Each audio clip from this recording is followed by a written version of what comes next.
Hello and welcome back to the Roseberry YouTube channel. Hello. We are in Clark Street today, having a nice little cup of a tea that Paul has very kindly prepared for us. It's incredible the teas Yeah. Paul makes. He does it so well. Yeah, he's done a brilliant job. Yeah. Last week we did fusion teas. Yeah. And we are still continuing on our black tea journey. So today is a visit to Yunnan. Visit to Yunnan, and in fact, Yunnan is where the whole story of tea started. The legend of the emperor stroke herbalist Shen Nong, who happened to be in a forest of tea trees with a bowl of water. And there's leaves that, or maybe even just one leaf that came down and landed in his bowl of water. He was probably meditating, I imagine. And he liked the flavor of the infused water. Probably wouldn't work in practice, but it's a great story. But that happened in 2737 BC. Very precise. Very precise. Okay, and a very long time ago. So. A very long time ago. And in fact, we're going to talk about Yunnan black tea. And Yunnan black tea actually started in 1939. It's good to have something good that starts in 1939. Normally, that's the bad stuff. But here we've got a good thing starting in 1939. There's always silver linings. I'm learning that. Yeah, that's a good fact for that year. Okay, nice. They were only producing pu'er, They're right? producing pu'er, and if we relate it to the video of last week where we mentioned the different types of leaf, if you remember the Bruces, they categorized this new type of tea leaf, Camellia sinensis assamica. Yeah. Well, in fact, that bush hadn't been classified by the Bruces, but it was existing in Yunnan since the time of Shen Nong and maybe and before, I imagine. And that leaf was used particularly for pu'er, so the fermented teas that we've done one video on, and I'm sure we'll do videos in the future on pu'ers. But in 1939, two different people decided we'll see if we can make some black tea. And they created Yunnan black tea, which they called Dian Hong. And it's a really wonderful black tea. And despite it being the same leaf as an Assam, it doesn't taste like an Assam at all. No, not at all. I mean, there are key differences. For start, Assam is a lower altitudes, which is good for the Assamica leaf. If you remember, we said that the Camellia sinensis is really good at high altitude on top of a mountain, and also where the conditions are really quite difficult, where it's very cold. And the Assamica leaf was working in subtropical climates. So that works well in Assam, but also works well in Yunnan, where it's higher altitudes, say 1,200 meters to 2,000 meters, which is higher, but it's still the Assam leaf works very well there. And the fact that it is higher, and that means it's cooler, the plant grows slower. Okay. So there's more time for flavor to build up in the leaves. And talking of flavor, you've got those flavors that are coming from that incredible soil in Yunnan. You've got volcanic soil. Also, there's something on climate in Yunnan. You'll see this in pictures, if you see pictures of Yunnan, these wonderful misty mornings. Everything is contributing to a slow process of the flavor building up in those leaves. Yeah. It must be a very meditative Zen place to be, I think, with the tea growing slowly in the mist and the mountains. Yes. Yeah, very much. Well, the tea, of course, I mean, we've mentioned that on another video. The main consumers of tea were monks. Yeah. And of course, Yunnan was on the tea horse road that was taking the tea from Yunnan to Tibet. Great place to be a monk in Tibet, and beyond. So this one is Yunnan Golden Needles, and we've had this one for a very long time. Always been £17 as well, actually. So it's a more expensive one of our teas, but gradually getting less and less expensive as inflation and time moves on. It's complex, isn't it? We were trying to work out taste notes before we started. Ella, myself, and Paul. Yes. And we can all agree that it's incredible, really incredible. Yeah. But whenever you find a note, it's you think, well, in fact, that doesn't fully describe it. It's more complicated than that. Yeah, and also nicer than most of the things I can think of. Like I was thinking it kind of tasted like this fruit or this flavor or this, but then it feels more, it's always like a more luxurious version of whichever thing I can think of. More luxurious and more complicated. So what did we come up? We came up with Logan fruits, chocolate covered raisins. Yeah.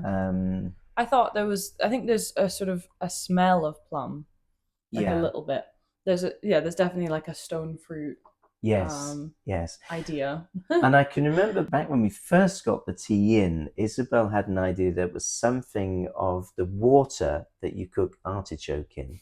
So you've cooked your artichoke hearts, and then the water that's left, there's some minerality in that water that is also part of the taste note of this tea. There you go. Does Isabel drink the artichoke water? She must have at some stage to know what it tastes like. Yeah. I mean, I love like when something has such a specific note that it's like only that one person could have thought of that. I feel there was a specific, the oregano taste in the Greek mountain tea that I picked up on, I think was like, it's just purely because I love oregano on pizza and like on various, that kind of flavor palette is up my street. So I was like, there's definitely something that I have all the time. I always taste oregano every time I have Greek mountain tea now. Yeah, nice. But it's cool. It's like once somebody said something, you're like, oh yeah, definitely. Yeah. But to be honest, with the artichoke water, I have no idea. I don't think I've ever drunk that. If you haven't drunk it, then you're not going to know, that's the right one or not. Yeah. But no, it's very complex. I think we were talking about how there's a sort of chocolatey cocoa note to pretty much all Yunnan teas, and that it's sort of lighter or stronger depending on which one you're drinking. Yes. We've got a tasting note left by a customer. You remember some of the customers write on those little beige cards. Yeah. And for the Yunnan Black, there's a customer who said that it's like freshly cooked fruit. And I imagine he means when it's hot. Yeah. And there's something of that to it. Like making a jam or something. Yeah, making a jam. Yeah. Sorry, freshly cooked jam actually. Oh, yes. Right. Yeah. When you sometimes if you'll visit the shops, you will see we have tasting note cards under like a bookshop when they have little reviews underneath. Absolutely, yeah. And some of those are written by us, and some of them are written by customers, and some have been in the shops for a really long time. Somebody was trying it when it just came in years ago, and then they've had a little honorary review on the shelf since. So for our regular customers, if ever you want to be immortalized on our shelves, do ask to fill in one of these little cards, and you can put your appreciation of your favorite tea. Yeah, that'd be nice. So yeah, we've talked about this is the Yunnan Golden Needles that we're drinking. Yeah. Should we go back and do Yunnan Black?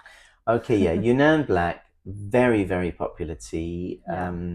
Also known as the surgeon's tea. It's strong. It's a powerful tea, but not so powerful that the surgeon's hands are going to shake.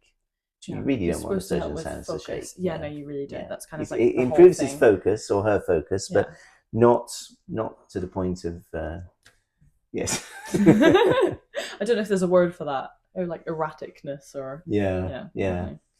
And that one's a really nice, like strong, bold one. It is, and once again, complex, but in a different way to the complexity of this one. Yeah. So there's definitely multi-note. There's a slight smoky note, but nothing like lapsang. There's just a slight note of something interesting that could be related to smoke.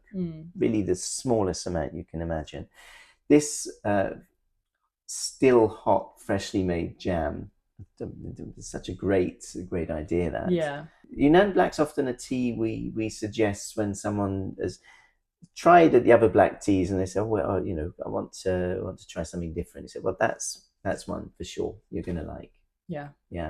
So there's special Yunnan. It's coming from a garden that's a little bit higher than the garden for Yunnan Black. On paper, looking really quite similar to Yunnan Black, but just tasting different. It's just great to have that variety in tastes of tea. Yeah, always. And our customers, they tend to divide into they prefer special Yunnan or they prefer Yunnan Black. Yeah. And of course, you've got some who will buy both. I remember at some point when we were thinking, hey, you know what, perhaps we've got too many teas on the shelves. I thought, maybe we should try and choose between them. And it was impossible. No. Yeah.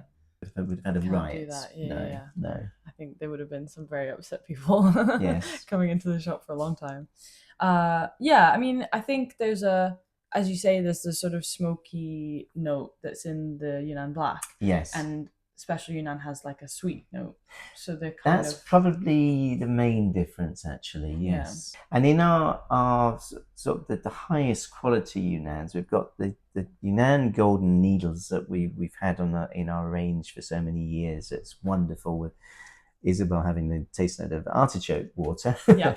And we've got the curly Yunnan golden buds, which is quite new as well. Yeah, it's quite new. We're on our second year of having that. And they are gorgeous leaves. Yeah, I'll show what they look like, because they look really interesting as well. Yeah. And they come from Mojang, and they're just amazing. Once again, on paper, there's a lot of similarity to the Yunnan golden needles, but in practice, you see there are differences. So if you're someone who wants to have wonderful tea but have things that are slightly different, then it's nice to have both, actually. Yeah, or at least try both and see which one you prefer. No, that one's got a richness to it, hasn't it? I mean, the curly needles, I think they're really interesting, sort of shaped, and it's just interesting. Like, it's a good one to try, especially if you've been a loyal follower of the golden needles for as long as it has been in the shop. That's a more recent one to sort of add to the list. Key difference between the Yunnan golden needles and the curly Yunnan golden buds is there's maybe more of an innate strength to this Yunnan golden needles. For instance, I've got one customer in Broughton who drinks it with milk. Oh, okay. Yeah, I think it would go well with milk. Yeah. To be fair, I've not tried it with, but that makes sense.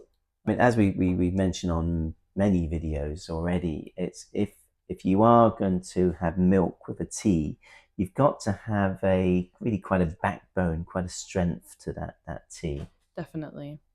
Yeah, otherwise you just lose all of the tasting notes.